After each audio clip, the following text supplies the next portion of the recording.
Yo, so D Prime 215 here. AEW's Double or Nothing. Probably, you could argue, was the biggest moment of the show. You can make an argument that it was, and I mean, I can't argue against that. Would be the debut of Jon Moxley. Now, many may know him as Dean Ambrose from WWE, being a member of the Shield and all that. But prior to joining WWE, he was known as Jon Moxley. As you know, he recently left the company, WWE, and he reverted back to using Jon Moxley, right? Now, it was heavily rumored that he would go to AEW. You know, he wasn't very public about it. So no one really knew. It was just speculation, right? Rumor, so to speak. But sure enough, he wound up popping up at Double or Nothing. And even more so, no one knew how he was going to appear if he was going to appear. Most of us, myself included, figured he would be Adam Page's replacement opponent because Pac pulled out, but that wasn't the case. Instead, Moxley debuted shortly after Chris Jericho beat Kenny Omega. Now, that was crazy because, Chris Jericho wins, and I'm like, all right, cool. Jericho starts cutting a promo, typical Jericho, and the camera like kind of pans to the crowd a little bit. The crowd's going crazy. I see this guy looking like a lunatic fringe. I'm like, who is that dude? Camera pans in. You see, Jon Moxley there. He comes in the ring, and everyone's going ballistic. Like, wow, this dude really came out. He goes in there. Chris is like, the look on Chris's face is priceless. He's looking at him like, yo, like, what are you doing here? I think he even said, like, you don't work here or something like that. Like, his expression was hilarious to me. Shortly thereafter, Moxley hit, I think he's still calling it the Dirty Deeds, his double underhook DDT on Jericho.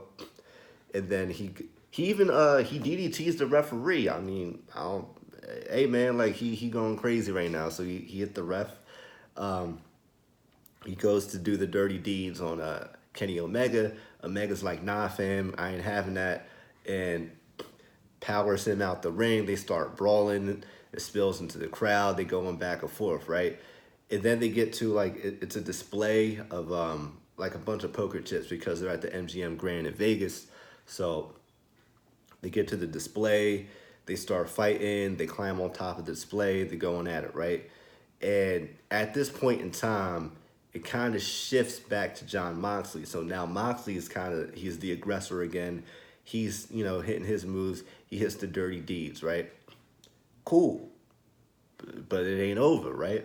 Then Moxley picks up Kenny Omega in a fireman's carry. So I'm looking at him, I'm like, well, he doesn't, like, that's not really something I see him do a lot. Like, why is he doing a fireman's carry? Then he tosses him. Mind you, they're on top of, like a stack of poker chips, like, life-size, super large poker chips, has him up in the fireman's carry, tosses Kenny off, right? Now, I don't know about y'all, but that looked like a move used by someone who none of us have ever saw. He says he's from, Massachusetts, and he used to be doctor of thugonomics. I think, if you know, you know. So I thought that was a little slight shot right there, how he dumped Kenny out there. But yeah, man, it's great. So now it looks like we're going to have Jon Moxley versus Kenny Omega at some point in the future, which would be great to see because it's a dichotomy there. You have, like, Jon Moxley, his style is more brawler based, as where Kenny is a lot more technical, high flying, intense.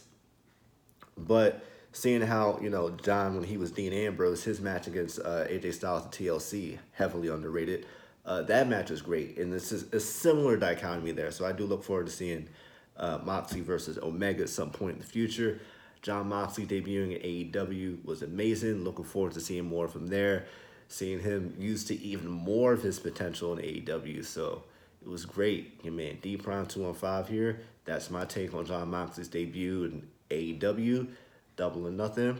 And thank you so much for watching. Make sure you subscribe. D Prime 215. Peace.